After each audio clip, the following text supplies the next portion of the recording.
இன்னைக்கு நடந்தது தாவேகாவினுடைய மாநில செயற்குழு கூட்டங்க.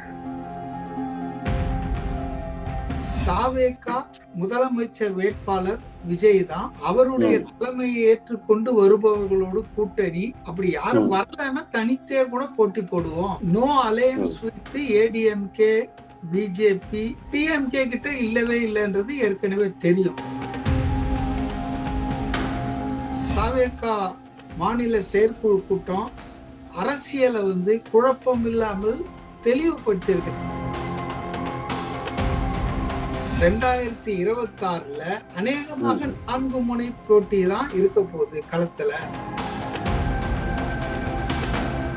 4 அணி தமிழ்நாடு சட்டமன்ற தேர்தல்ல இருக்க போகுது. ஆனா அந்த அணிக்குள்ள எத்தனை பேர் இருப்பாங்க, யார் யார் இருப்பாங்கன்றது இப்ப நம்ம சொல்ல முடியாது. இன்னைக்கு பாஜக தான் தமிழ்நாட்டுக்கு எதிரி, மதவாத சக்தி அப்படின்லாம் பேசுற திமுக ஒரு காலகட்டத்துல பாஜகவோடு கூட்டணி வச்சதும் 4 பாராளுமன்ற உறுப்பினர்களை பாஜகவுக்கு அனுப்பிச்சு வச்சாங்க பார்லிமெண்ட்டுக்குன்றது எல்லாம் வரலாறு தானே.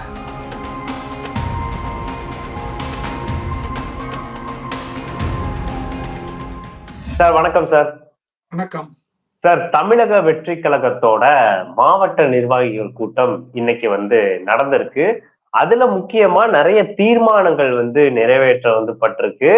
குறிப்பா தலைவர் விஜய் அவர்கள், தாவேகாவோட தலைவர் விஜய் அவர்கள் என்ன சொல்லியிருக்காரு அப்படின்னா, இவ்வளவு நாள் எல்லாருக்கும் ஓடிக்கிட்டு இருந்த அந்த கேள்வி, பிஜேபி அதிமுக கூட்டணியோட விஜய் கூட்டணி போடுவாரா அப்படின்ட்டு ஒரு கேள்வி எல்லாருக்கும் இருந்தது. இன்னைக்கு ஓப்பனப்பா அதுக்கான பதில கொடுத்திருக்காரு. இதை பத்தி என்ன சார் நினைக்கிறீங்க?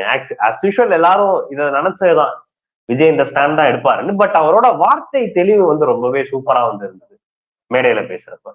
இன்னைக்கு நடந்தது தாவேகாவினுடைய மாநில செயற்குழு கூட்டங்க. இந்த மாநில செயற்குழு கூட்டத்துல 20 தீர்மானங்கள் நிறைவேற்றப்பட்டிருக்கிற தமிழகத்தை, தமிழ்நாட்டு மக்களை எதிர்கொள்கின்ற பல்வேறு பிரச்சனைகள், அரசு ஊழியர்கள், விவசாயிகள், இப்படி மாங்காய் பயிரிடும் விவசாயிகள், கனிம வள கொள்ளை, இப்படி 20 தீர்மானங்கள் சிறப்பாக நிறைவேற்றப்பட்டிருக்கின்றன. இதில் முதல் 2 தீர்மானங்களை தாவேகா தலைவர் விஜய் அவர்களே வாசித்து முன்மொழிந்து நிறைவேற்றப்பட்டிருக்கிறது. இப்ப அதுல முக்கியமான விஷயம்தான் அரசியல் கூட்டணி எப்படி அப்படின்றத பொறுத்து இந்த செயற்குழுல அழுத்தம் திருத்தமாக கிறிஸ்டல் கிளியர் தெளிவாக்கப்பட்டிருக்கிறது. என்னன்னு சொன்னா, அதாவது தாவேகா முதலமைச்சர் வேட்பாளர் விஜய் தான். அவருடைய தலைமையை ஏற்றுக்கொண்டு வருபவர்களோடு கூட்டணி. அப்படி யாரும் வரலன்னா தனித்தே கூட போட்டி போடுவோம். No alliance with ADMK, BJP, DMK கிட்ட இல்லவே இல்லைன்றது ஏற்கனவே தெரியும். அப்போ இன்னைக்கு அந்த தாவேகா மாநில செயற்குழு கூட்டம் அரசியலை குழப்பம் இல்லாமல் தெளிவுபடுத்தியிருக்கு. தமிழ்நாடு சட்டமன்ற தேர்தல் என்பது 2026ல அநேகமாக 4 முனை போட்டி தான் இருக்க போகுது களத்துல. அதாவது ஆளும் கட்சி திமுக தலைமையிலான ஒரு கூட்டணி, எதிர்கட்சி அதிமுக தலைமையிலான பாஜக இன்க்ளூடிங் கூட்டணி, அதே போல தாவேகா தலைமையிலான கூட்டணி, அடுத்தது எப்போதும் தனித்துதான் போட்டி என்று உறுதியோடு இருக்கிற நாம் தமிழர் சீமான் கூட்டணி.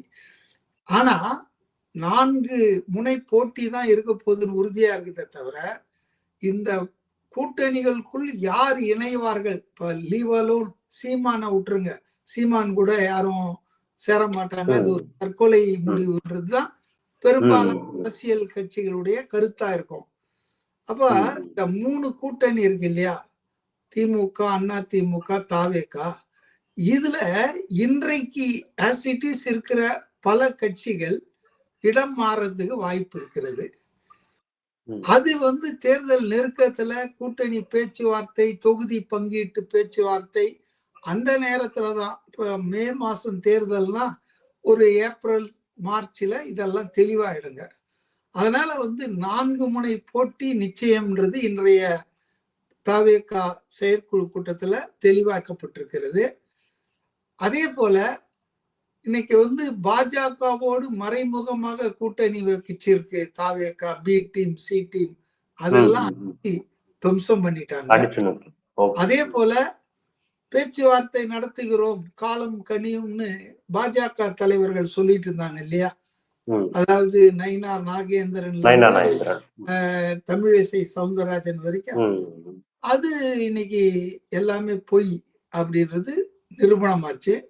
அதே போல பொதுவாக சில அதாவது அரசியல் விமர்சகர், பொலிட்டிக்கல் கமெண்டேட்டர்ஸ், அவங்க சொல்லுவாங்க தெரியுங்களா, திமுகவை வீழ்த்துவதற்கு தனித்து நின்றால் பிரயோஜனம் இல்லை, அதிமுக பாஜக கூட்டணியில சேரணும், அப்பதான் வீழ்த்த முடியும் அப்படின்லாம் சொல்லுவாங்க இல்லையா? அதெல்லாம் நிராகரித்திருக்கிறது. தாவேகா முதல்வர் வேட்பாளராக விஜய் அறிவித்ததன் மூலம் பல விஷயங்களை உடைச்சு தெளிவு பண்ணிடுச்சு. அதாவது தாவேகா தலைமையில் அதன் தலைமையை ஏற்று கூட்டணி வரக்கூடியவர்கள் வந்தார் போதும், தலைமை ஏற்காதவர்கள் தேவையில்லை. ஆனா அப்படி வர்றவங்களுக்கு கூட்டணி ஆட்சி பங்கு, அதிகாரத்துல பங்கு ஏற்கனவே உறுதிப்படுத்திட்டார். இப்ப அன்னை காலத்துல பாத்தீங்கன்னு சொன்னா மதிமுக, சிபிஎம், விசிக இந்த 3 கட்சிகள்ல எப்பவுமே ப்ளோ ஹாட் ப்ளோ கோல்டு மாதிரி திருமாவளவன் சொல்லுவாரு, இல்ல நாங்க தொகுதிகளுக்காக அரசியல் ஆதாயத்துக்காக இந்த கூட்டணியில இல்ல, எவ்வளவு குறைச்சா கூட நாங்க திமுக கூட்டணியில தான் இருப்போம் அப்படின்னு அவரு ஒரு பக்கம் பேசுவாரு. இன்னொரு பக்கம் வன்னிய அரசு என்ன பேசுவார்னா, அவங்க துணை பொதுச் செயலாளர் விசிகால எங்களுக்கு 50 தொகுதிகள் கேட்கணும்னு தொண்டர்கள் விரும்புகிறார்கள், 50 லட்சியம் 25 நிச்சயம்ன்ற மாதிரி அவரு ஒரு பக்கம் பேசிட்டு இருப்பாரு. ஆக மதிமுக என்னன்னா 12 கண்டிப்பா வேணும்னு துரை வைகோ பப்ளிக்கா பேசினாரு அவங்க கூட்டத்துல, கட்சி கூட்டத்துல. ஆனா அதுக்கப்புறம் சில தினங்களுக்கு அன்பு வந்த இதுல கட்சியின் தலைவர் வைகோ என்ன சொல்றாருன்னா, செய்தியாளர்கள்ட்ட சண்டைக்கு போறாரு. எங்கேயா சொன்னோம் 12ன்னு எங்கேயா சொன்னோன்றாரு. ஆக கூட்டணிக்குள்ளேயே சிக்கல்கள் இருக்கு, கருத்து வேறுபாடுக்கு ஒரு யுனானிமிட்டி இல்லை. எது எப்படியோ சிபிஎம் கட்சி மிக தெளிவாக வித்தவுட் இந்த ஊசலாட்டம், இந்த தலைவர் ஒரு மாதிரி பேசுவார், தொண்டர் அப்படிலாம் யாருமே சிபிஎம்ல பேசல. சிபிஎம்ல பேசுறவங்க, கருத்து தெரிவிக்கிறவங்க யாரானா அதனுடைய புதிய மாநில செயலாளர் சண்முகம் தான். இப்ப 2 நாளைக்கு முன்னால கூட டைம்ஸ் ஆஃப் இந்தியால மிகப்பெரிய பேட்டி கொடுத்திருக்காரு, வந்திருக்கு. அதுல அவருடைய அரசியல் நிலைப்பாடு தெளிவா இருக்கு. அதாவது கண்டிப்பாக கடந்த முறை எங்களை நிர்பந்திச்சு பாஜக வந்துரும் ஆச்சா போச்சான்னு சொல்லி 6 தொகுதிகளை கடைசி நேரத்துல எங்க தலையில கட்டினாங்க. அதை நாங்க இந்த முறை ஏற்றுக்கொள்ள மாட்டோம், அதிகமான தொகுதிகளில் தான் போட்டி போடுவோம். நம்பர் சொல்ல, இப்போ அந்த பேட்டியில அவர் இவ்வளவு வேணும்லாம் சொல்ல, பட் 6 தொகுதியை ஒருபோதும் ஏற்க மாட்டோம், அது எங்கள் கட்சியின் பலத்துக்கு பொருத்தமானதல்ல என்று தெளிவா சொல்லிட்டாரு. ஆனா இதற்கு முன்பு சில பேட்டிகள்ல அவரே என்ன சொல்லியிருக்காருன்னா, நாங்க அதிமுக கூட்டணி இருந்த போதும் திமுக கூட்டணியில முன்னால இருந்த போதும் 20 தொகுதிகளுக்கு மிக மேலாக நாங்க கண்டெஸ்ட் பண்ணியிருக்கோம் அப்படின்னு அதை முன்னால சுட்டி காட்டியிருக்காரு. ஆக 20 தொகுதியை எதிர்பார்ப்பார்களா அல்லது 15ஓட முடிச்சுக்குவாங்களான்னு தெரியாது. இந்த அழகுல தேமுதிக ஒரு பக்கம் திமுகவோட பேசிக்கிட்டு இருக்கிறதா சொல்றாங்க.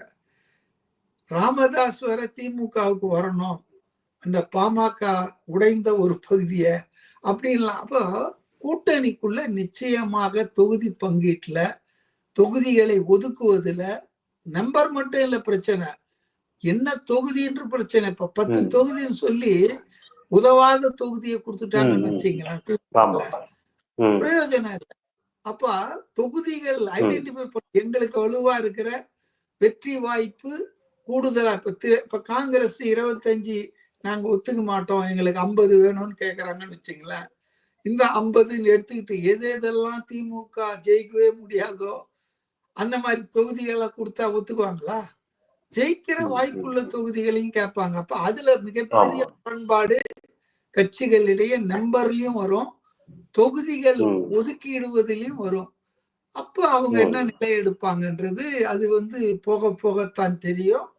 அதனால ஒண்ணு தெளிவாயிடுச்சு இன்றைய கூட்டத்துல தீர்மானத்தின் மூலம் 4 அணி தமிழ்நாடு சட்டமன்ற தேர்தல்ல இருக்க போகுது. ஆனா அந்த அணிக்குள்ள எத்தனை பேர் இருப்பாங்க, யார் யார் இருப்பாங்கன்றது இப்ப நம்ம சொல்ல முடியாது. இதுதான் தெளிவா இருக்கு. அதே மாதிரி மேடையில பேசினப்ப விஜய் அவர்கள் சொன்ன வார்த்தை என்னன்னா, அரசியல் ஆதாயத்துக்காண்டி உங்களை மாதிரி மாறி மாறி கூட்டணி வச்சுட்டு போறதுக்கு நாங்க ஒன்னும் பிஜேபியோ அதிமுகவோ திமுகவோ மாதிரியான கட்சியை கிடையாது. நாங்க தமிழக வெற்றி கழகம் அப்படின்ட்டு மேடையில உரைச்சது ரொம்பவே ஒரு பெரிய மொமெண்டா எல்லாராலையும் இல்லைங்க, பார்க்க பட்டுச்சாரி. அது ஒரு டெமகாகா பேசிட்டாரு. அதாவது வாய்ச்சவடால்னு சொல்லுவாங்க தமிழ்ல. அப்படி பேசினாரு விஜய் நம்ம எடுத்துக்க முடியாது. It is a statement of fact தானே. அதாவது வெவ்வேறு காலகட்டங்கள்ல இன்னைக்கு பாஜக தான் தமிழ்நாட்டுக்கு எதிரி, மதவாத சக்தி அப்படின்லாம் பேசுற திமுக ஒரு காலகட்டத்துல பாஜகவோடு கூட்டணி வச்சதும் கூட்டணி போட்டிருந்தாங்க. 1996 நாடாளுமன்ற தேர்தல்ல அவங்க 4 பாராளுமன்ற உறுப்பினர்களை பாஜகவுக்கு அனுப்பிச்சு வச்சாங்க பார்லிமெண்ட்டுக்குன்றது எல்லாம் வரலாறு தானே. அதே போல வாஜ்பாய் ஆட்சியில 4 பேர் மந்திரியா இருந்தாங்கன்றது மட்டும் இல்ல. திமுக எம்பி இந்த குஜராத்ல முஸ்லிம்கள் படுகொலை செய்யப்பட்ட போது நம்ம மோடி முதலமைச்சரா இருந்த போது உலகமே அதை கண்டிச்சது. உலகமே கண்டிச்சப்ப கூட திமுக அமைச்சர்கள் அந்த பதவிகளில் வாஜ்பாய் மந்திரி சபை விட்டு வெளியே வராம ராஜினாமா பண்ணாம ஒட்டிக்கிட்டு இருந்தாங்க. இதுதான் அவங்களுடைய கொள்கை உறுதின்னு பார்த்துக்கணும். அதே போல அண்ணா திமுகவும் ஒரு காலகட்டத்துல சேர்ந்து ஜெயலலிதா வெளியே இனிமேல் நான் சேர மாட்டேன்னு சொன்னாலும், ஆனா அதுக்கப்புறம் பன்னீர்செல்வம் இபிஎஸ் எல்லாம் தங்களுடைய பலவீனத்துக்காக பாஜகவோடு சேர்ந்தாங்க. அதனால பாஜகவோடு சேராத கட்சி அப்படின்னு பாத்தீங்கன்னா, நான் இந்தியாவில 2-3 கட்சி தான் சொல்லுவேன். காங்கிரஸ், அப்புறம் பீகார்ல ராஷ்டிரிய ஜனதா தளம் லாலு பிரசாத் கட்சி, 2-3 கட்சி தான் என்னால சொல்ல முடியும். உறுதியா காங்கிரஸ் இருந்தது ஆரம்பத்துல இருந்து. அதே போல லாலு யாதவ் கட்சி. திமுக அதிமுக மதிமுக அது கூட பாஜக கூட்டணி அமைச்சர்கள்லாம் இருந்திருக்காங்க. இப்ப பேசுறாரு, முழங்குறாரு வைகோ மதவாத சக்தி, அதை நான் அனுமதிக்க மாட்டேன்னு. ஆனா அந்த மதவாத பாமக இருந்திருக்க. டாக்டர் ராம்தாஸ் 35 வயசுல ஹெல்த் மினிஸ்டர், அது எப்படி ஆனாரு? ஆக தமிழ்நாட்டில் பாஜகவை நாங்கள் அனுமதிக்க மாட்டோம், நுழைய விட மாட்டோம் வாய்ச்சவடால் பேசுற அரசியல்வாதிகள் மத்தியில இந்த கட்சி நாங்க உங்களை போல இல்ல, நாங்க உறுதியா இருக்கிறோம் கொள்கையில அப்படின்னு தாவேகா சொல்றதுல என்ன தப்பு? அது ஒண்ணும் வாய்ச்சவடால் இல்ல, ஸ்டேட்மெண்ட் ஆஃப் ஃபேக்ட் தான் நான் நினைக்கிறேன்.